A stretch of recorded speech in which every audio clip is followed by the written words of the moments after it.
And here we go. How is it for you being on a convention of this Well, I've never. It's incredible. I've never been to. I've been to very few conventions, but I've certainly never been to one that's specific for a show like Vikings.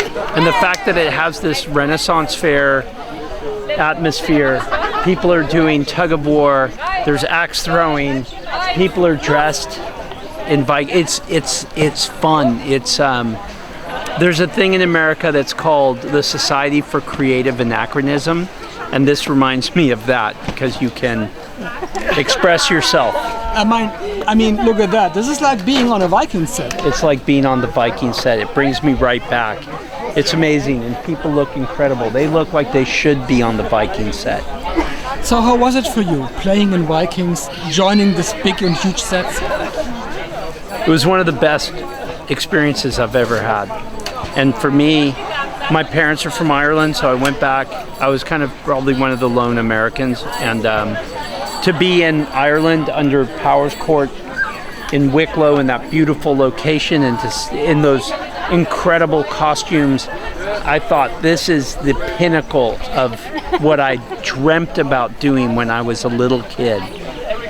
And another thing is, when you are on a show like this, it seems to me like you are a part of a big family, because you're all hanging out here celebrating Clive's birthday. Well, you know, of course, we are so close. One thing that actors learn how to do very quickly is you get very close with people quickly, because you have to be open in front of them and expose yourself in a way.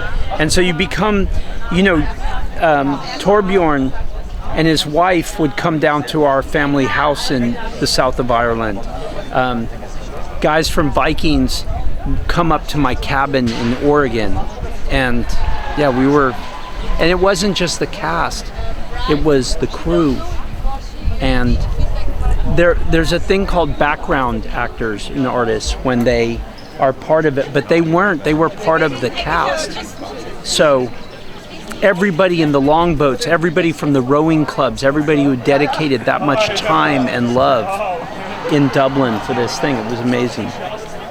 And did you remember maybe some funny things that happened behind the scenes? Yeah, because Travis plays pranks on people all the time. All the time.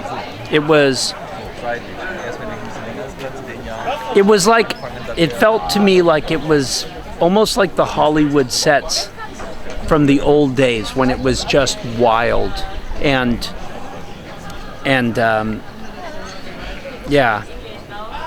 I don't know, Travis doesn't really come around to a lot of this stuff, but Travis is hilarious and fascinating, and Gustav, and everybody hung out together. They worked hard. They'd go to the pubs together. They'd close it down. They'd end up at each other's houses. So, yeah, Vikings was an adventure. What would you say? What is the craziest prank he has ever played on another actor?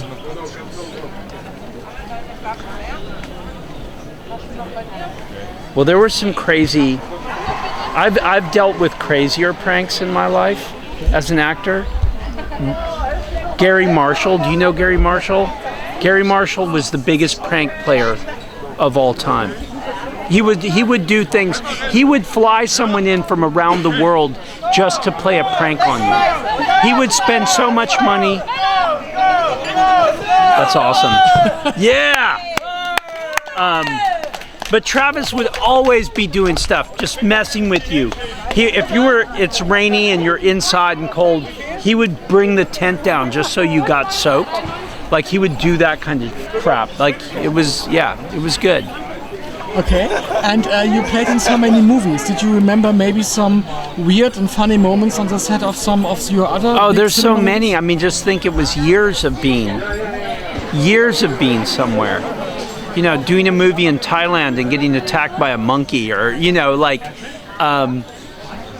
it's just adventure. It's like being part of the circus. There was so much. I can't even. I'm a little overwhelmed with it right now, because sometimes at these things people bring pictures from Gettysburg or the Patriot War movies, and you think about just riding horses across a field with 100 other guys at full gallop, and it's crazy. And sometimes it's not even in the movie, but you know it's in you. That was the experience you had, you know? So, yeah, I'm fortunate. I've been in this thing for a pretty long, like a decent amount of time now. And I met a woman yesterday in London from Zambia. Excuse me. And she said, I've been watching you since before your beard was gray. When I was young, and I'm no longer, so it's been a good ride, yeah. So how would you see yourself in the future, maybe 10 years from now? I don't know.